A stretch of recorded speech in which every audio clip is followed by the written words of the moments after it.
খাওয়ার আগে জানতে হবে এটা নাকি?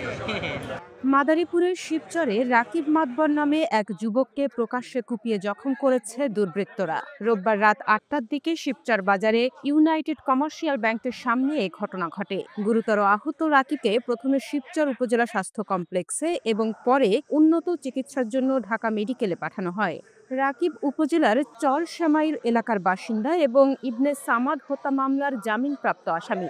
জানা যায় ৪ থেকে ৫ জনের একটি দল তার উপর অতর্কিত হামলা চালিয়ে পালিয়ে যায়। পুলিশ ঘটনাস্থল পরিদর্শন করেছে।